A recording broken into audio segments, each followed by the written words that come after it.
போயிட்டு இருக்க. இன்னும் உனக்கு யூனிஃபார்ம் போட்டுக்க தெரியல. உங்க அக்கா பாரு, அவளா யூனிஃபார்ம் போட்டுக்கிறா, அவளா சாக்ஸ் போட்டுக்கிறா. நீ ஏன்டா நீ இப்படி படுத்துற? என்ன நீ வழக்கம்போல ராகுல் ஏதோ பிரச்சனை பண்றானா? ஐயோ ஏமா கேக்குற? கழுத வயசாச்சுன்னு தானும் ட்ரெஸ் போட்டுக்க மாட்டேங்கிறா. சின்ன பசங்கன்னா அப்படிதான் இருப்பாங்க. நீ நம்ம செல்வால 10 வயசு வரைக்கும் அவனுக்கு டிரைவ் போட தெரியாது. நான் தான் போட்டு விட்டுட்டு இருந்தேன். அப்ப கரெக்டா அவன் சித்தப்பா மாதிரி வளர்றான்னு சொல்லு. விஜய் எந்திரிச்சிட்டாளா? இல்லம்மா, இன்னும் தூங்கிட்டு தான் இருக்கா.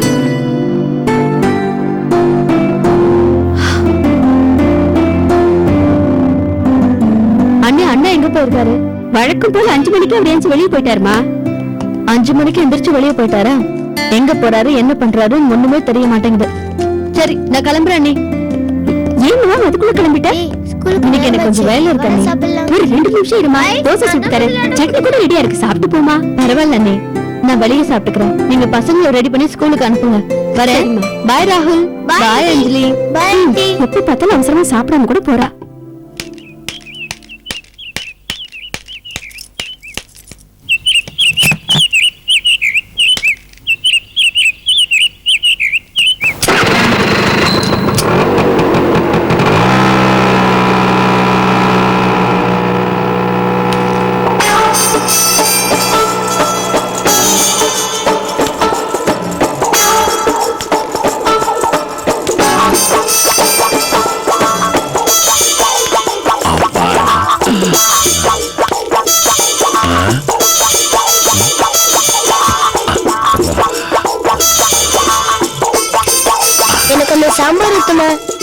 செல்லங்களா, தோசை சாப்பிடுறீங்களா? சாப்பிடுங்க சாப்பிடுங்க சாப்பிடுங்க. என்னங்க வழக்கமா 9 மணிக்கு தான் வருவீங்க, இன்னைக்கு 7 மணிக்கே வந்துட்டீங்க. நான் வீட்டுக்குள்ள வரதும் வெளியே போறதும் என் கையிலயா இருக்கு.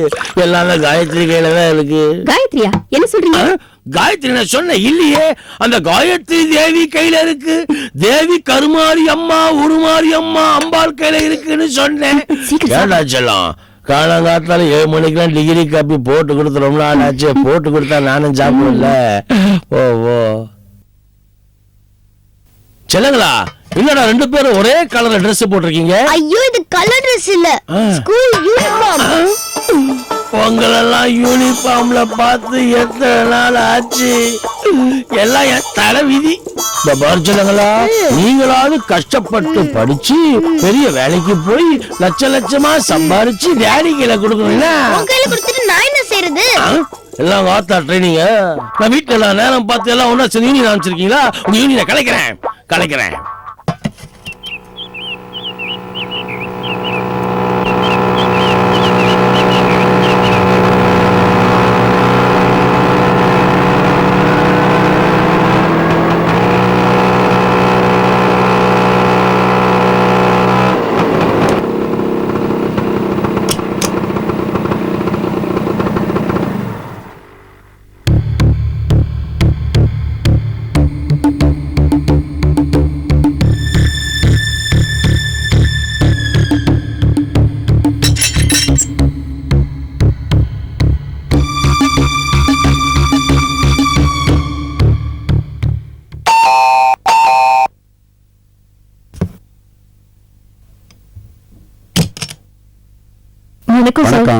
வனஜாவோட ஃப்ரெண்ட். என் பேர் காயத்ரி. வனஜாவோட ஃப்ரெண்டா? வாமா வா.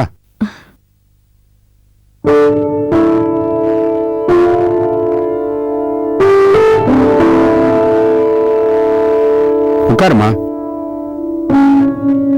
சாவித்ரி, வனஜாவோட ஃப்ரெண்ட் வந்திருக்கா, காஃபி கொண்டா. கொண்டு வரேங்க. வனஜா வீட்ல இல்லையா? இல்லம்மா, மாமியார் வீட்ல இருக்கா.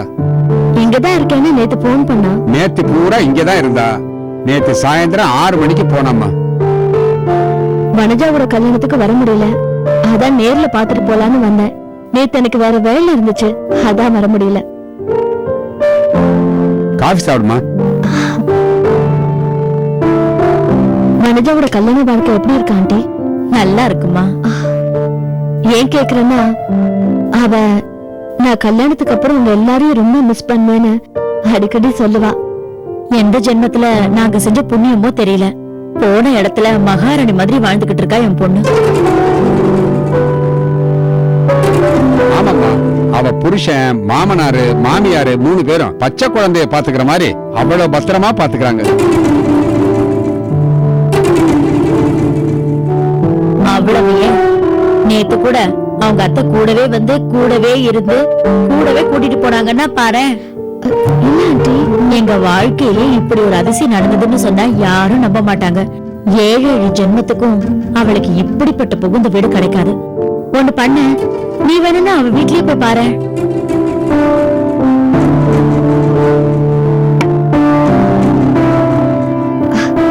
சரிம்மா. போயிட்டு வரேன். சரிம்மா.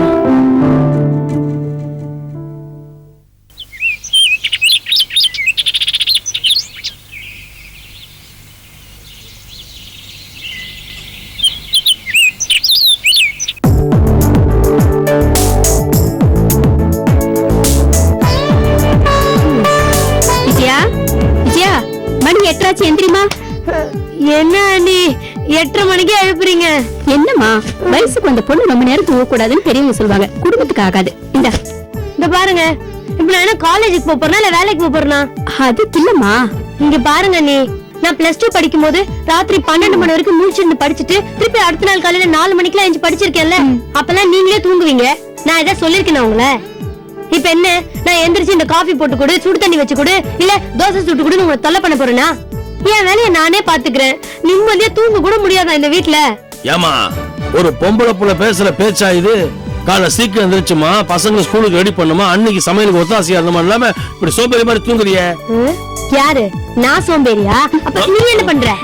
காலையில எந்திரிச்சோமா, காய்கறி வாங்கி கொடுத்தோமா, போய் கார்பரேஷன் தண்ணியை புடிச்சிட்டு வந்தோமா இல்லாம சோம்பேறி மாதிரி நீ மட்டும் தெரிஞ்சிட்டல. உனக்கு ஒண்ணு தெரியுமா, இந்த வீட்டுல என்ன வேலை வேணா செய்ய தயாரா இருக்கேன். இந்த பார், ஒரு வார்த்தை சொல்லு, ஹால்ல இருக்க தையல் மிஷினை கொண்டு போய் சர்வீஸ் கொடுத்து வரணுமா? வேண்டாங்க வேண்டாங்க. இப்ப எனக்கா நீங்க 2 பேரும் எதுக்கு சண்டை போறீங்க? விட்டுருங்க, என் வேலையை நானே பாத்துக்கிறேன். சரி விடு, உன் செயினை கைட்டு கொண்டு போய் பாலிஷ் போட்டு கொண்டு வரேன். ஐயோ மாட்டேன். இப்படி யாருமே வேலை கொடுக்கல, எப்படி எனக்கு வாய்ப்பு கொடுத்தா நீ திறமையை ப்ரூவ் பண்ண முடியும்? ஐயோ சாமி, ஆளை விடு.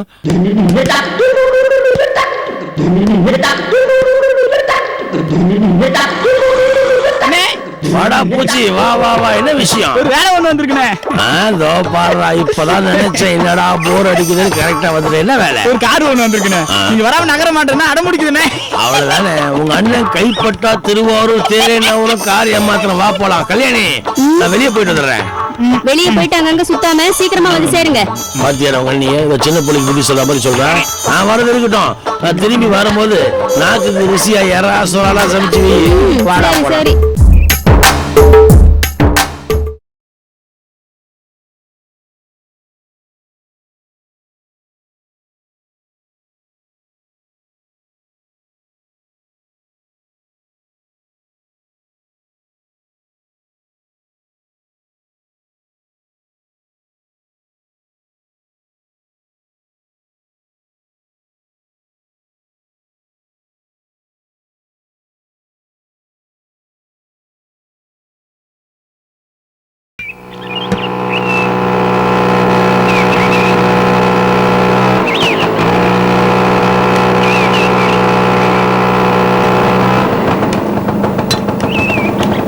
ஏங்க, இங்க வேதாச்சலம் வீடு எது?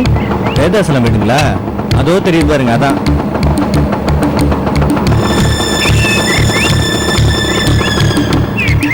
அவரு ஆள் எப்படி? அவரு ரொம்ப தங்கமானவருமா. ஆமா, ஏன் கேக்குறீங்க? சும்மாதான். அந்த அம்மா? அந்த அம்மா சுத்தமான தங்கம், தங்கத்தின் தங்கம். அவங்க வீட்டுல மருமக இருக்காங்க. இருந்தும் 2 வேளையும் அவங்க தான் வாசல் தெளிச்சு கோலம் போடுறாங்கன்னா பாத்துக்கோங்களேன். ஆமா, ஏன் கேக்குறீங்க? சும்மாதான் கேட்டேன். மருமக எப்படி? அவங்க நான் அதிகமா பார்த்தது இல்லைங்க. வீட்டு ஆளுங்களோட வெளியில போவாங்க, திரும்பி வந்து உள்ள போயிடுவாங்க. அவங்கள அதிகமா பார்த்தது இல்லைங்க. ஆமா, ஏன் கேக்குறீங்க? சும்மாதான் கேட்டேன். மருமகளை பத்தி சொல்லிட்டீங்க. வேதாச்சலத்தோட மகன் எப்படி? உங்களை தாங்க கேட்டேன், மகன் எப்படி? ஏமா, நீங்க பாட்டுக்கு ஏதாவது கேட்டுட்டு இருப்பீங்க. எனக்கு 1008 வேலை இருக்கு, போங்கம்மா.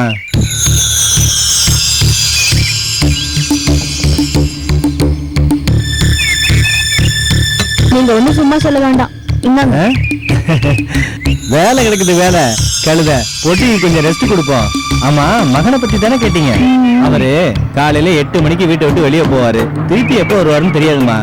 இந்த இடத்துல நான் 15 வருஷமா கடை வச்சிருக்கேன். அவர் சின்ன வயசுல இருந்து பாத்துட்டு வர்றேன். அவருக்கு வம்பு தும்பு வழக்கு எதுக்கும் போறது கிடையாது. நான் கல்யாணம் ஆகி 6 மாசம் ஆகுதுமா. அவர் பொண்டாட்டிய கரையில கூட நடக்க விட மாட்டாருன்னா பாத்துக்கோங்களேன். அம்மா, இந்த வீட்டோட முழு விவரங்கள் கைவசம் நிறைய இருக்குமா. ஏதாவது தேவைன்னா சொல்லுங்கம்மா. இஸ்திரி வேலையை தவிர வேற எல்லா வேலையும் கரெக்டா பாருங்க.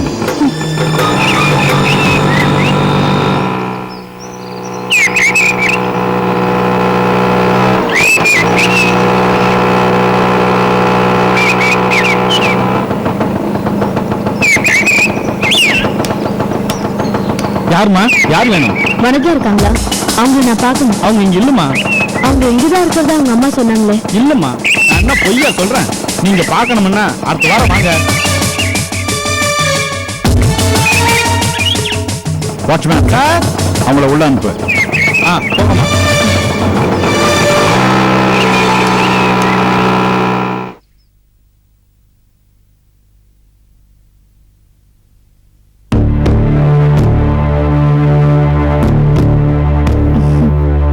யாருமா நீ? என்ன வேணும் உனக்கு? நான் வனஜாவோட க்ளோஸ் ஃப்ரெண்ட். ஓஹோ, உட்காரலாமா? வனஜாவோட க்ளோஸ் ஃப்ரெண்டுன்னு சொல்ற. வனஜாவோட கல்யாணத்துல ஒண்ணு நான் பார்க்கவே இல்லையே. நான் உங்களை அவ கல்யாணத்துல பாத்திருக்கேனே. நீங்க வனஜாவோட மாமா தானே? எனக்கு நல்ல ஞாபகம் இருக்கு. வனஜாவோட க்ளோஸ் ஃப்ரெண்ட் வந்திருக்கேன். காஃபி கிஃபி எதுவும் தர மாட்டீங்களா? லட்சுமி, ஐயா. காஃபி எடுத்துட்டு வா. சரிங்க ஐயா. சரி, என்ன விஷயமா வனஜாவை பார்க்க வந்திருக்க? நாங்க காலேஜ்ல இருக்கும்போது ஒரு விமன் சோசியல் கிளப் ஆரம்பிச்சு சமூக சேவைலாம் பண்ணலாம்னு யோசிச்சுட்டு இருந்தோம். அதுல அவ நானும் ஜாயின் ஆறேன்னு சொல்லியிருந்தா. அந்த விஷயமா வந்த. காலேஜ்ல வேணா அவ பேசியிருக்கலாம்னு நினைச்சிருக்கலாம். இப்ப அவளுக்கு கல்யாணம் ஆயிடுச்சு. வீட்டுல ஏகப்பட்ட பிரச்சனைகள் வேலைகள்லாம் இருக்கு. அவளுக்கு அதெல்லாம் ஒத்து வராதுமா.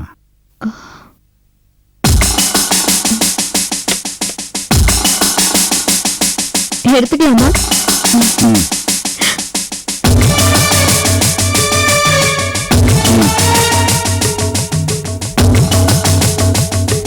சொல்லுமா. கிளப்ல நீங்க நினைக்கிற மாதிரி இல்ல அங்கிள். இது சோஷியல் ஒர்க். ஏமா, எங்க வயசுக்கு நாங்க பார்க்காத சோஷியல் ஒர்க்கா? அப்படிதாம்மா ஆரம்பிப்பீங்க. அப்புறம் வாரத்துக்கு ஒரு நாள் அசம்பிள் ஆகணும்னு பிளான் பண்ணுவீங்க. அப்புறம் பொழுது போகலன்னு கேரம் போர்டு செஸ்ன்னு ஆடுவீங்க. அப்புறம் சீட்டாட தொடங்குவீங்க. உங்க கிளப்ல எவ்வளவு ஒரு பணக்கார பொண்ணு மெம்பர் ஆயிட்டா உங்க எல்லாரும் குடிக்கிறதுக்கு கத்து கொடுப்பா. நீங்க தப்பா புரிஞ்சுக்கிட்டீங்க. நான் தப்பா புரிஞ்சுக்கலம்மா, நான் சரியா தான் புரிஞ்சுக்கிட்டு இருக்கேன்.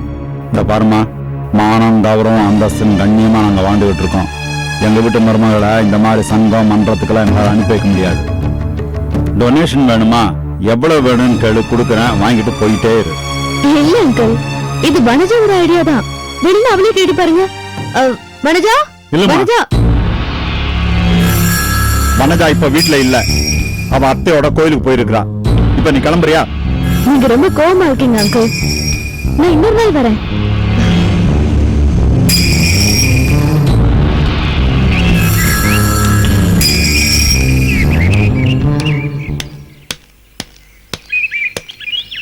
அம்மா, அம்மா நில்லுங்க. அம்மா நில்லுங்க, உங்ககிட்ட கொஞ்சம் பேசணும். உங்க பேர் தானே காயத்ரி? ஆமா. உங்ககிட்ட ஒரு விஷயம் பேசணும். சொல்லுங்க. உங்களுக்கு லெட்டர் போட்டது நான் தான். நீங்க ராத்திரி சரியா 10 மணிக்கு பின்வாசல் வழியா வந்துருங்க. வனஜாமா கிட்ட பேசுறதுக்கு நான் உங்களை கூட்டிட்டு போறேன். இப்ப பார்க்க முடியாதா? இப்ப முடியாதுமா. ராத்திரி 10 மணிக்கு வந்தீங்கன்னா உங்களுக்கு எல்லா விவரமும் புரியுமா. இப்ப எங்க இருக்காங்க? வீட்டுக்குள்ளதான் இருக்காங்கம்மா. மறக்காம 10 மணிக்கு வந்துருங்கம்மா. சரி, நான் வரேம்மா.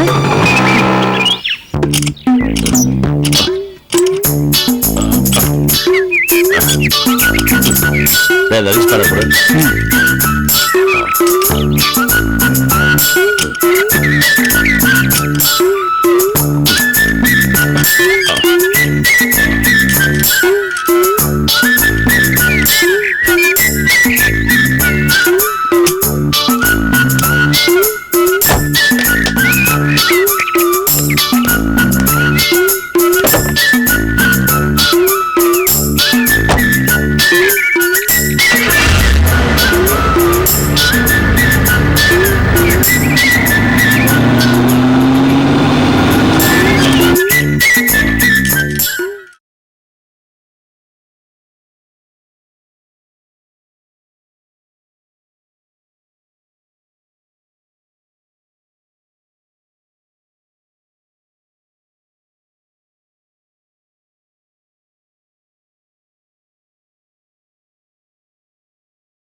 வண்டி ரெடி ஆயிடுச்சு, நீங்க ஓட்டி பாருங்க.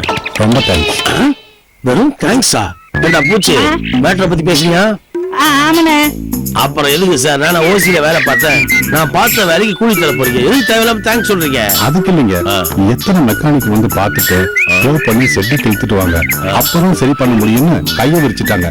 நீங்க வந்தீங்க, பார்த்தீங்க, இருந்த இடத்துல சரி பண்ணிட்டீங்க, எனக்கு அலைச்சல் மிச்சம். அதனால உங்களுக்கு தேங்க்ஸ் சொன்னேன். எனக்கு பாராட்டு ஒரு வார்த்தையில பிடிக்காது சார், பணத்துல காட்டுங்க. எனக்கு எந்த அளவுக்கு திறமை இருக்குன்னு நினைக்கிறீங்களோ அந்த அளவுக்கு பணத்தை போட்டு கொடுங்க. இவ்வளவு திறமைசாலியா இருக்கீங்க, எங்க வேலை செய்றீங்கன்னு தெரிஞ்சுக்கலாமா? பூச்சி வெட்டி பேச்சு பேசுறாங்க. அண்ணன் சுதந்திர பறவை, யாருக்கிட்டே அடிமையா வேலை செய்ய மாட்டாரு. ரொம்ப ஒர்க் ஷாப் வச்சிருக்கீங்களா? அண்ணன் நிரந்தரமா எந்த வேலையும் பாக்குறது இல்ல, அப்பப்ப கிடைக்கிற வேலையை செஞ்சுக்குவாரு. அடட, இவ்வளவு திறமை வேஸ்ட் பண்ணிட்டீங்களே. நான் சொல்றத தயவு செஞ்சு கேளுங்க. கடனை உடனே வாங்கி ஒர்க் ஷாப் ஓபன் பண்ணுங்க. உங்களுக்கு இருக்கிற திறமைக்கு ஒரே வருஷத்துல கடனை அடிச்சுட்டு நீங்க ரோடு வந்துருவீங்க.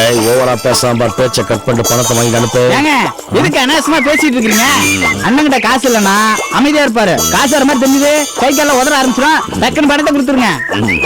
சும்மா வர வரன்னு பேசிட்டு பணத்தை கொடுத்துட்டு போயிட்டே இருக்கிறத விட்டுட்டு. என்னமோ நான் சொல்ல வேண்டிய சொல்லிட்டேன். அதை நாங்க பாத்துக்கிறோம். பூச்சி ஜமாய்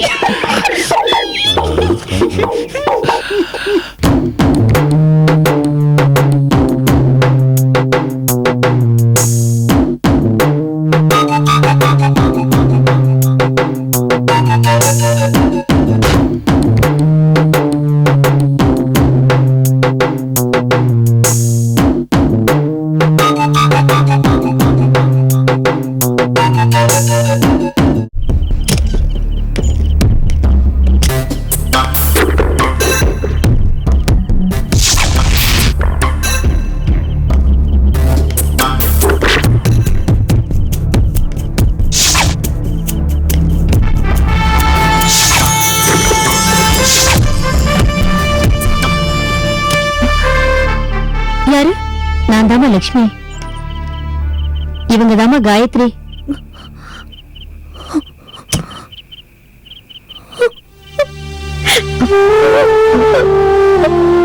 அழாதீங்க, அழாதீங்க. என்ன நடந்தது சொல்லுங்க, சொல்லுங்க ப்ளீஸ். உட்காருங்க, உட்காருங்க.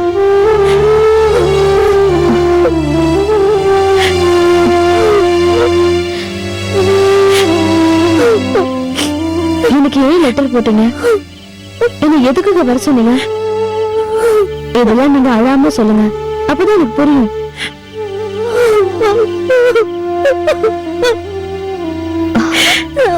நீங்க கொஞ்சம் வெளியே இருங்க. சரிம்மா.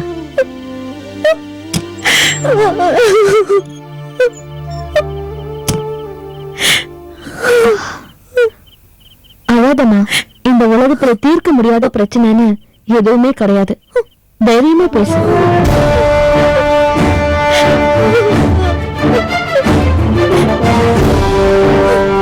ஒரு கைதி ஜெயில விட்டு வெளியே போயிட்டு மறுபடியும் ஜெயிலுக்கு வர மாதிரி தான் நான் இந்த வீட்டை விட்டு வெளியே போறதோ திரும்பி வருதோ. எங்க போனாலும் யாராவது ஒருத்தர் கண்டிப்பா எனக்கு காவலுக்கு வருவாங்க. மத்தவங்களை பொறுத்த வரைக்கும் இது வீடு, ஆனா என்ன பொறுத்த வரைக்கும் இது ஜெயில். இந்த ரூம்குள்ளதான் பூட்டி வச்சிருக்காங்க. இப்படி எல்லாம் பண்றாங்க. எல்லா பொண்ணுங்களோட வாழ்க்கையிலும் வசந்தத்தை ஏற்படுத்துற முதல் இரவு கல்யாணமாகி 6 மாசம் ஆகியும் என்ன நடக்கல.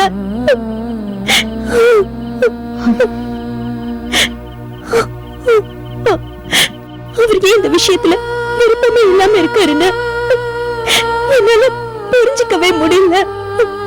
டாக்டர் கிட்ட போலனா வரமாட்டேன், அதுக்கெல்லாம் அவசியம் இல்லைன்னு சத்தம் போடுறாரு. வெளியே தெரிஞ்சா பசங்கன்னு நினைக்கிறாரு. சரி, இந்த விஷயத்தை வேற யார்கிட்டயும் சொல்ல ட்ரை பண்ணலையா? முதல்ல இந்த விஷயத்த மாமனார்கிட்ட சொல்லிதான் புரிய வச்சு, ஆனா அதுல இருந்துதான் பிரச்சனையே ஆரம்பிச்சது. அன்னையில இருந்துதான் என்ன இந்த வீட்டுல கைதியா நடத்த ஆரம்பிச்சாங்க. ஆனா மத்தவங்களுக்கு சந்தேகம் வரக்கூடாதுங்கிறதுக்காக என்ன அப்பப்போ வெளியே கோயிலுக்கு எங்க வீட்டுக்குன்னு கூட்டிட்டு போவாங்க. ஆனா கண்டிப்பா யாராவது என் கூட இருப்பாங்க.